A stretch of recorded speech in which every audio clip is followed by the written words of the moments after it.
숫자대에 감춰진 비밀을 찾아라 예산 추적 프로젝트 빅벙커에 오신 여러분 환영합니다. 반갑습니다. 예, 자 오늘은 근데 조금 시작부터 약간 낯선 분위기입니다. 어이구 이 자리에 오늘 좀 부담스러운 자리인데 일 다 꺼리 하니까 또 제일 인상이 안 좋은 제가 오늘 당첨된 것 같습니다. 다들 꺼려하니까 예. 오신 거구나. 예. 양미숙 사무처장님 외에는 세 분 모두 빅벙커를 처음 방문해 주신 분들과 오늘 함께하게 돼서 인사를 좀 빨리 올리도록 하겠습니다. 부경대학교 정치외교학과 차재근 교수님 자리해 예, 안녕하십니까. 반갑습니다. 자 그리고 제 왼쪽에 계신 분입니다. 공익재정연구소의 이상석 소장님 안녕하십니까? 네, 안녕하십니까? 네. 자 그리고 마지막으로 영남대학교 행정학과 황성수 교수 자리하셨습니다. 반갑습니다. 안녕하십니까? 네, 뭔가 꽉 차는 느낌이 나는데요. 자, 이렇게 어렵게 네 분을 이렇게 조를 짠 이유가 있습니다. 딱 이맘때 빅벙커가 안 하려고 해도 안 할 수가 없는 예산이 있거든요. 오늘의 예산 그 숫자는 근데 공개해야 되니까 바로 그 액수를 공개하겠습니다. 네, 빅벙커 오늘의 예산은 23조 8,991억 원입니다. 예산이 꽤나 많겠다라고 예상을 했으나 그보다 더 많은 예산인 것 같아요. 자, 그렇다면 이제 빅벙커의 필수 코너가 있습니다. 문을 여는 코너죠. 오늘의 예산에 대한 힌트인데요. 처음 오신 분들은 그래도 뭐 준비를 하셨겠으나 예를 좀 들어드려야 되니까 양미숙 사무처장께서 반고정 사무처장께서 힌트란 이런 거 이렇게 하는 거다. 네. 보여주십시오. 부산의 1년과 부산의 미래를 위한 부산 시민의 선택. 시청자 여러분들이 보면 항상 늘 보면 한심한 그리고 항상 쏘보면서도 또 하는 또 보는 그런 예산인 것 같아요. 그렇다. 아, 이 갑자기 지어내진 것처럼 하신 거죠? 생각해보셔가지고. 저는 그 김칫국이다. 떡줄 사람은 생각도 않는데 김칫국부터 마신다. 이런 좀 느낌이 들더라고요. 다 잘하시네요. 자, 그러면 저 이상석 소장님. 아무 말 대잔치에 드는 비용이다. 마지막까지 딱. 부산의 운명을 확 바꿔보겠습니다. 부산의 새로운 도약에 힘이 되는 시장이 되겠습니다. 녹색 전환을 부산에서부터 시민들의 안전과 편의를 지키고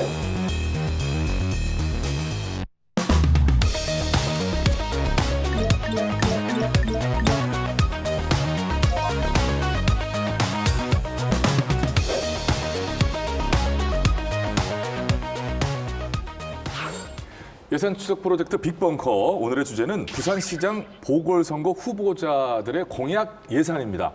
그 총합이다 보니까 뭐 어마어마하게 많은데요.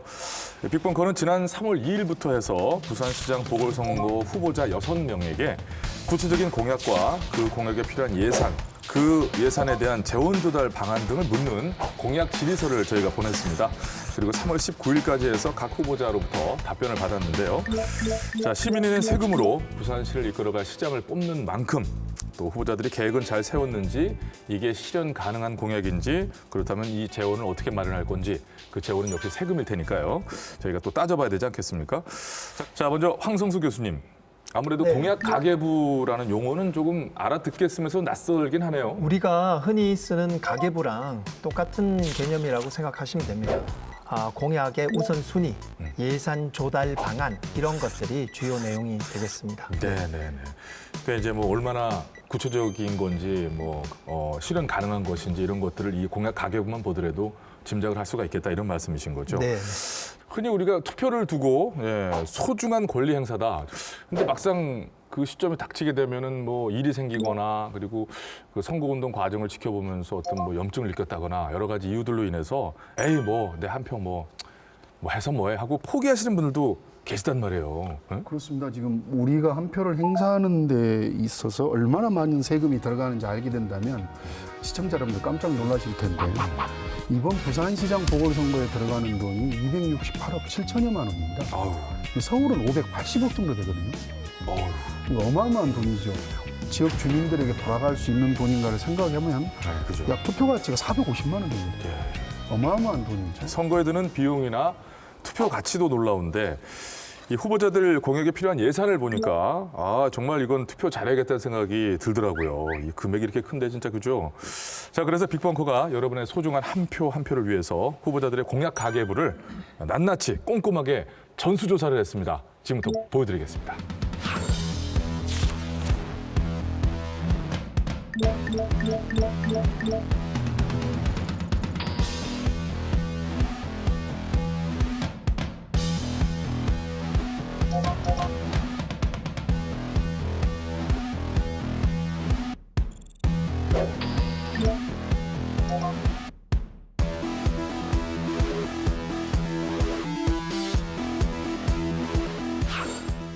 다행히 공약을 안 낸 후보자는 없지만요. 근데 문제는 재원의 조달 방안이에요.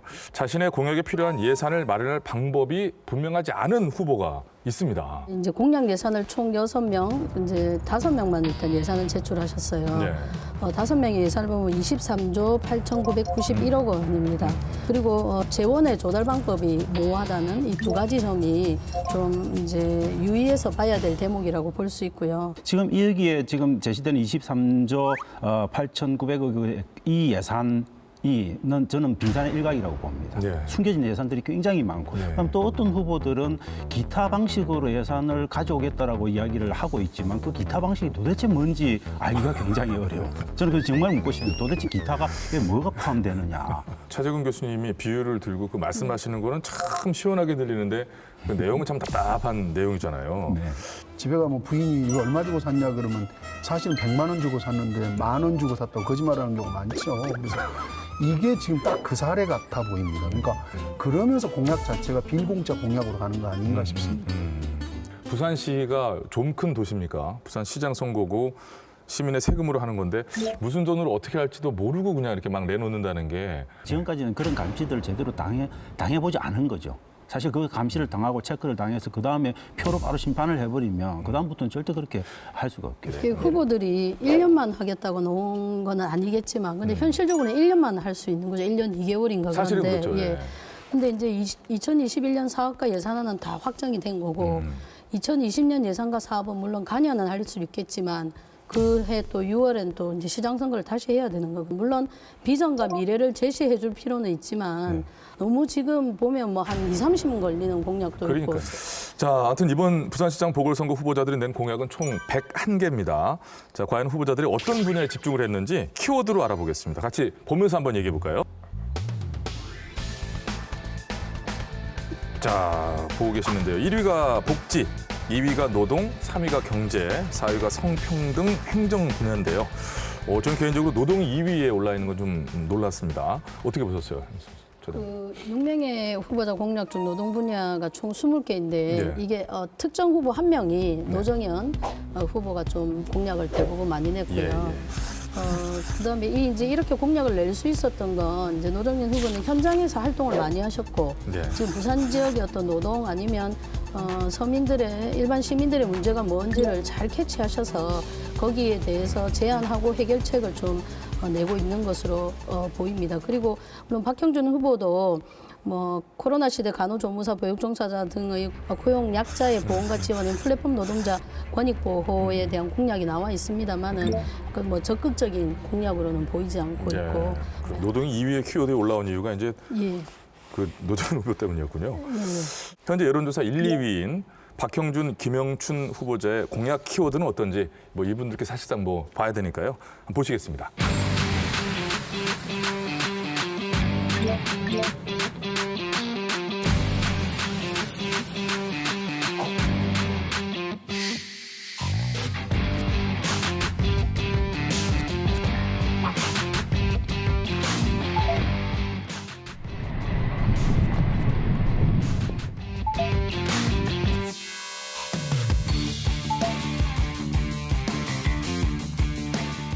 부산은 아무래도 집값이 조금 부담됐고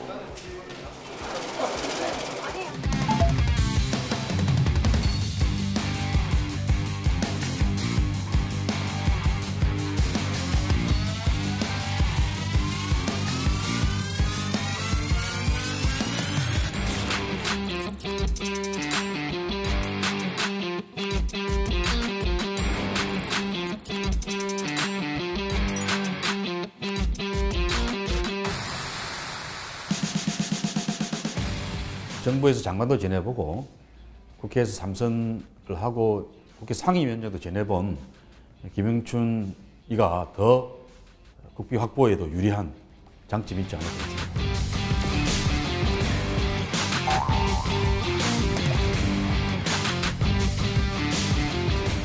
테스트까지 완료했습니다. 100% 실현 가능한 기술인 거죠.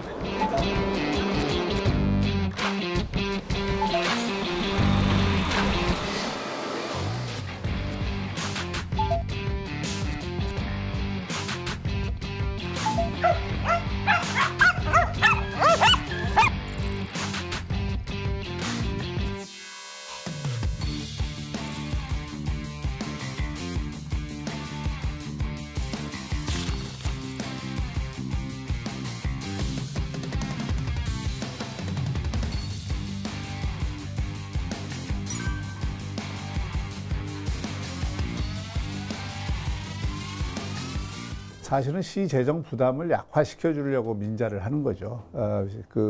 지금 안 그래도 한 25% 정도 채무 비율이 되는데, 그래서 이제 민자를 적절하게 활용을 할 수밖에 없는 것이고.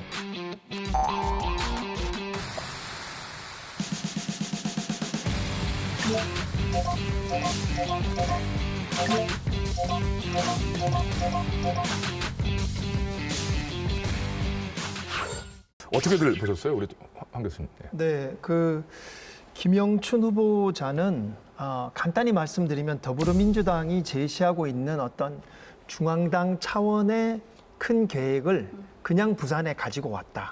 뭐 이렇게 좀 정리할 수 있을 것 같아요. 가덕도 신공항 건설, 네.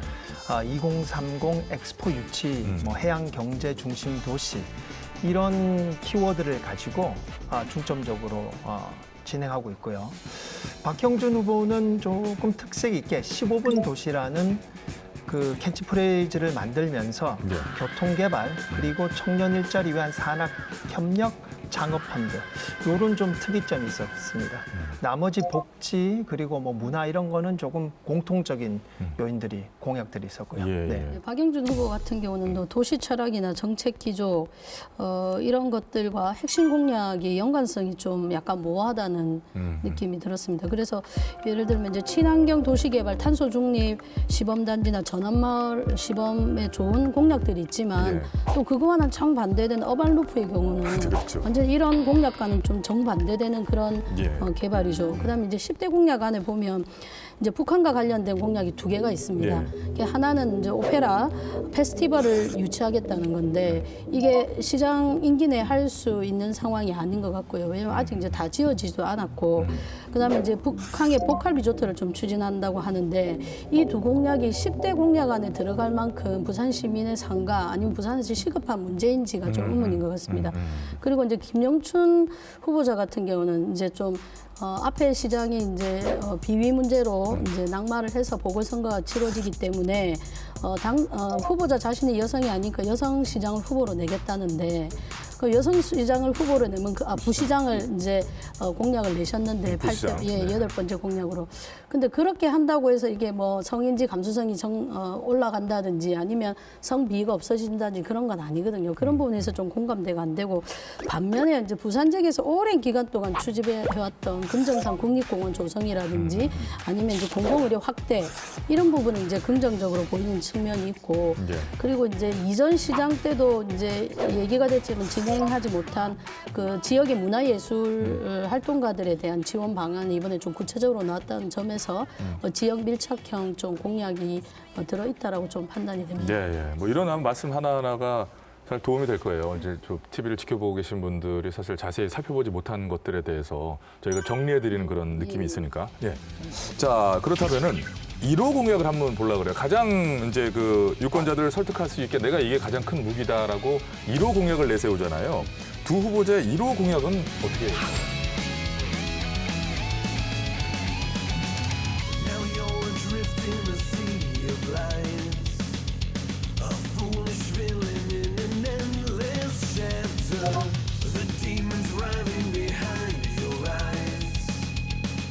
하이퍼루프는 이미 시승 테스트까지 완료했습니다. 100% 실현 가능한 기술인 거죠.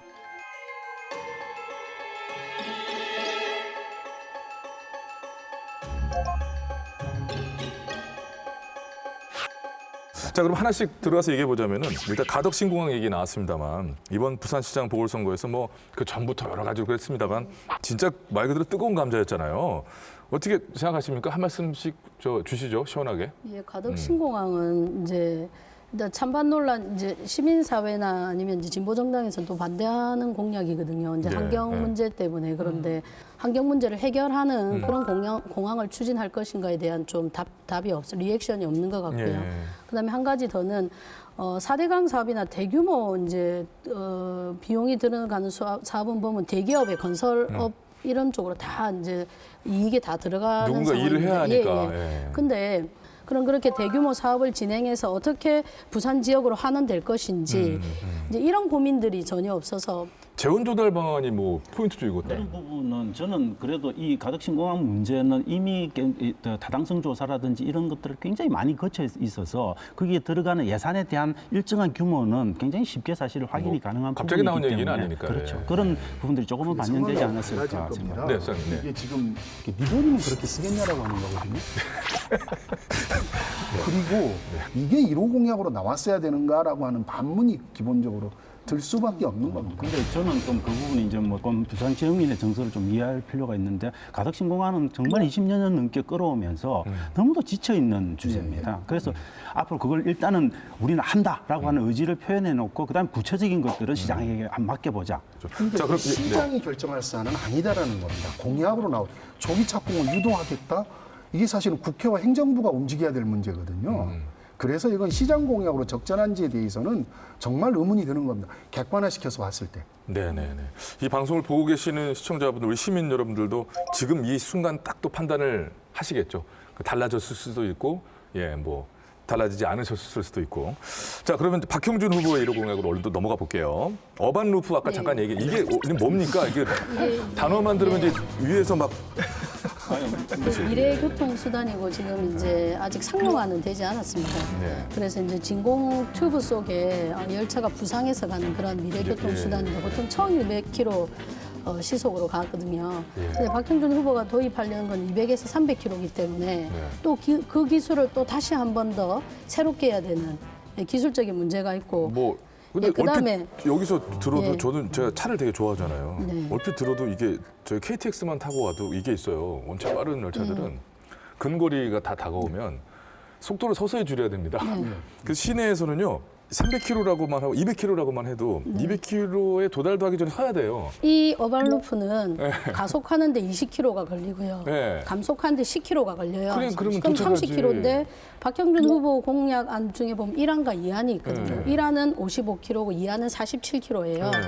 그러면 이제 가속했다가 다시 멈춰야 되는. 그러니까 놀이열차가 그러면 되는 아니 거죠. 문제는 또 한 가지가 더 뭐냐면 그 기점과 종점에서만 정차를 하고 중간에 정류소는 하나도 없다는 쓸 수가 없죠. 예, 이런 상황이 되는 거죠. 15분 도시가 어디서 나왔을까를 보면 네. 최근에 그 많이 기사를 탔던 파리의 아니달고 시장 같은 경우가 지금 도시를 15분 안에 걸어서나 자전거로 가겠다. 이건 애초에 환경과 공동체라는 철학이 있던 겁니다. 근데 이게 갑자기 기후위기에 대응해서 나온 건데 전혀 다른 형태로 바꿔버린 거죠. 15분 생활권 도시 이런 부분은 좋다고 생각합니다. 걸어서 그리고 각 권역을 나눠서 뭐 도서관, 공원 가게 한다는 건 좋지만 거기에 플러스 어반루프가 들어가면서 좀 오히려 갑자기, 15분 생활권 도시의 공약을 조금 부산을 너무 사랑하시네. 예, 좀 가치를 절하시키는 이런 상황이 발생. 15분형 그 되게 깔끔하고 뭔가 니트해 보이는 그 공약을 사실 어반루프가 들어가면서 완전 망쳐버린 거예요. 만약에 한다고 하더라도 건설비가 막대하게 들 뿐 아니라 운영비가 또 무지하게 많이 들어요. 지금 건설비 얘기 대충 뽑은 거 보니까는 킬로미터당 265억 원, 운영비가 또 킬로미터당 1,289억 원 뭐 이런 숫자들이 나와 있는데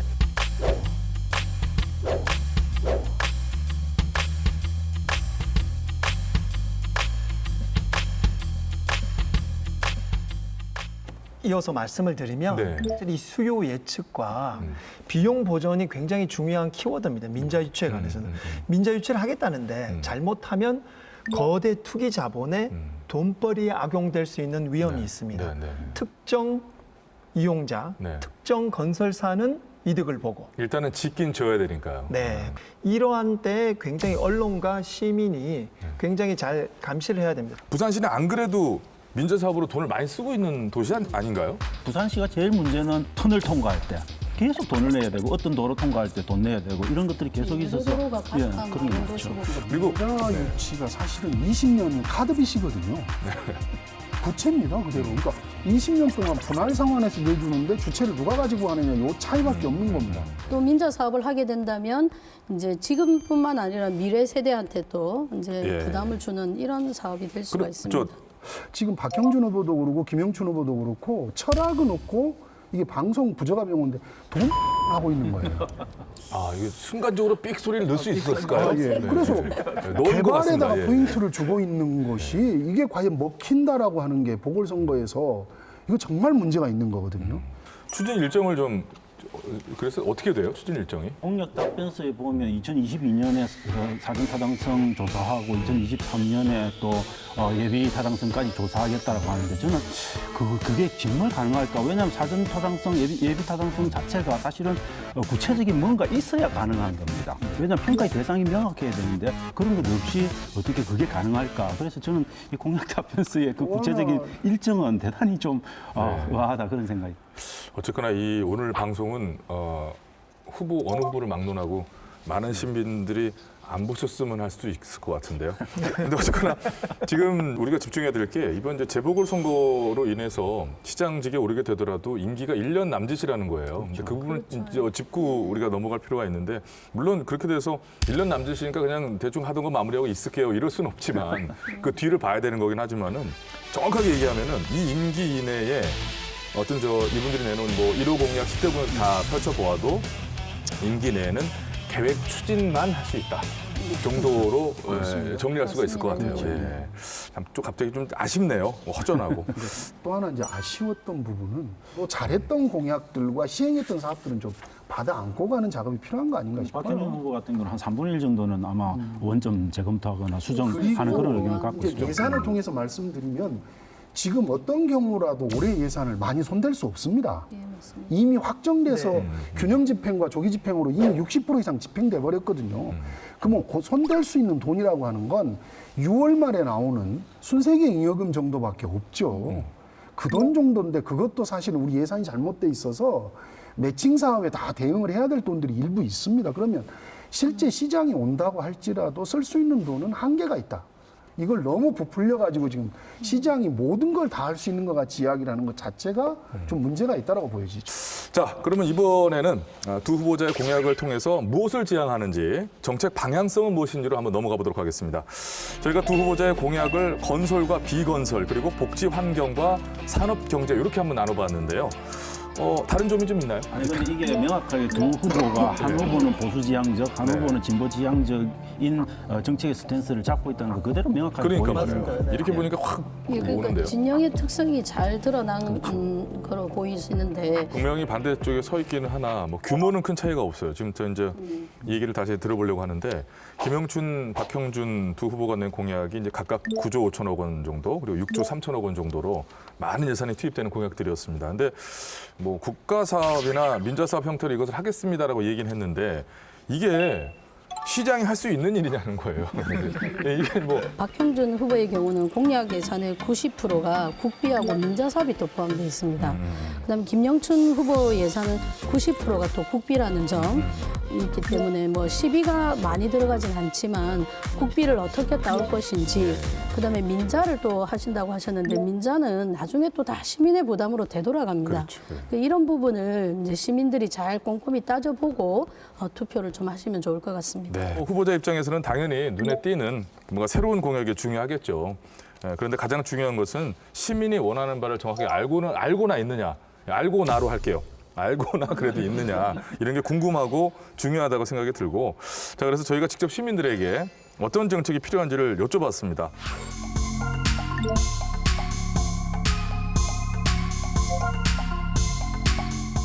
대학을 갓 졸업한 사람들이 일자리를 좀 가질 수 있게끔 할 수 있을지 그런 정책이 좀 궁금하고 인구들 많이 빠져나갔다 그러는데 혹시 그걸 어떻게 좀 메꿀 생각이신지 어떻게 막을 생각이신지 요즘에 젊은이들이 취업도 못하고 있는데 우리 아들 2명이나 있는데 아직 취업도 못하고 있는데 직장, 일자리 뭐 그런 거는 많이 만들었으면 좋겠지.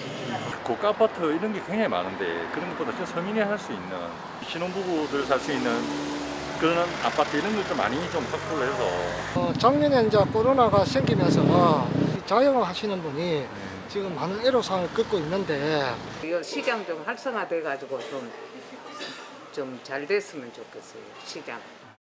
청년 일자리, 그죠? 주거, 그리고 또 코로나19 이후의 정책들 이런 것들은 어떻게 할 것이냐가 정말 중요한 것 같다라고 하는 의견들이 많으셨다고 그래요.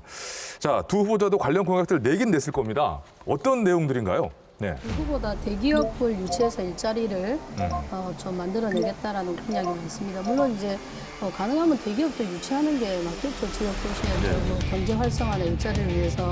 근데 지금까지 이제 계속 거기에만 너무 매몰돼 왔었다. 그다음에 주거 문제는 박형준 후보 같은 경우는 이제 재개발 재건축 규제를 간소화하겠다 했거든요.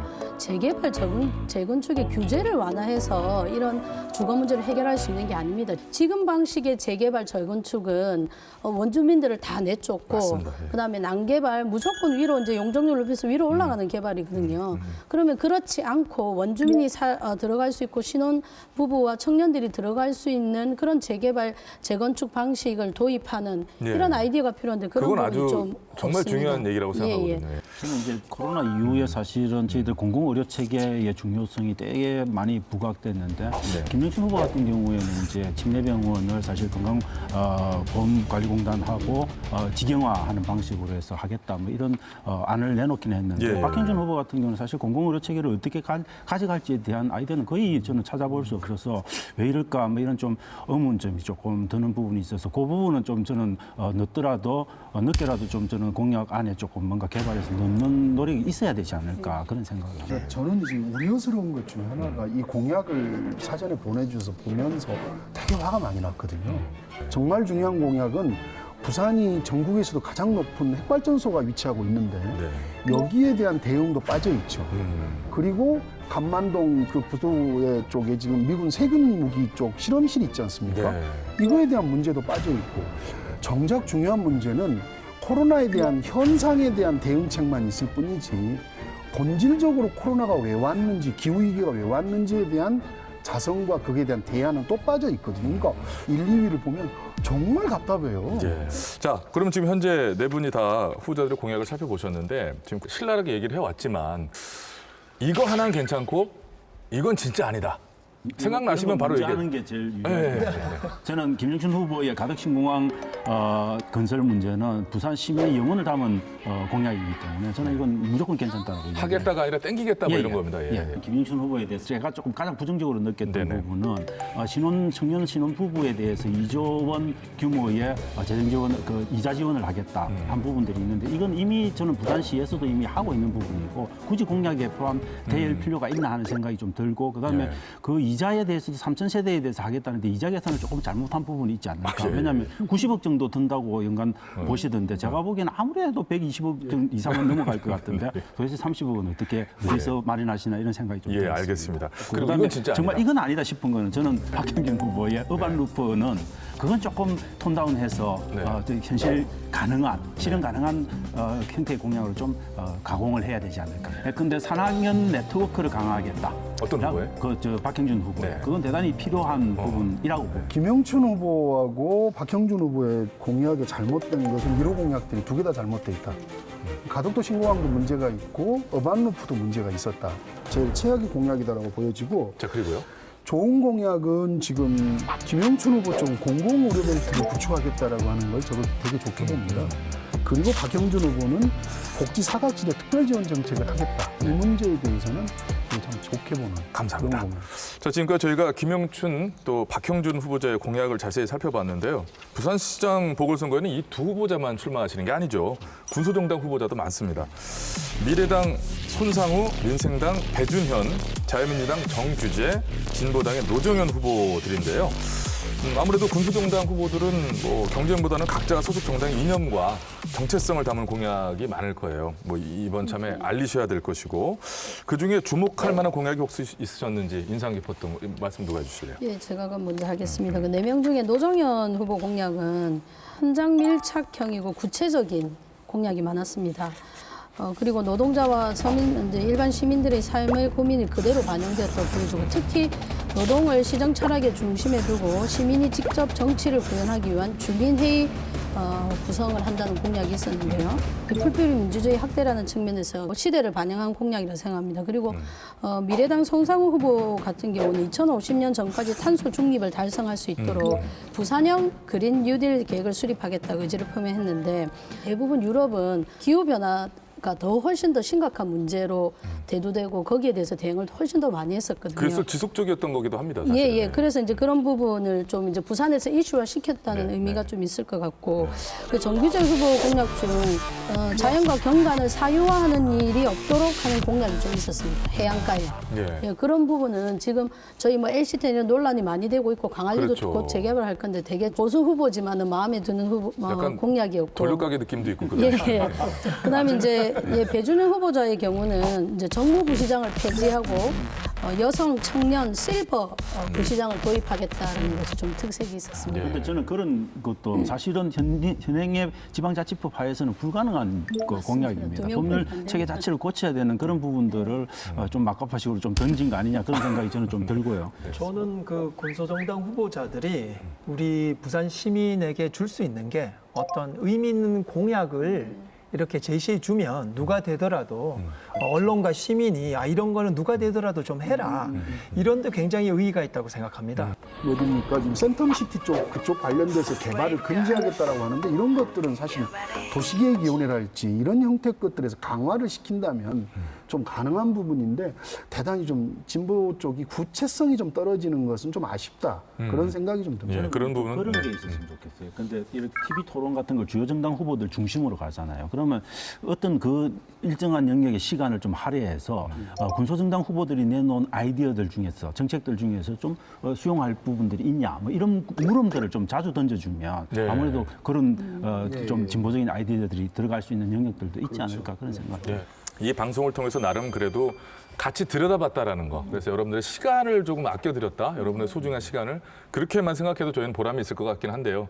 결과적으로는 그래도 큰 도움으로 좀 귀결됐으면 좋겠다. 이런 바람을 가지면서 방송 마무리 짓고자 하는데 자, 한 줄 평 같은 게 있다는 얘기는 들으셨죠? 양춘님 뭐 잘 알고 계시지만은 오늘은 주제가 주제인지라 그 어느 때보다 좀 더 시원하고 명확하며 센 그런 한 줄 평으로 마무리를 지으면 좋지 않을까.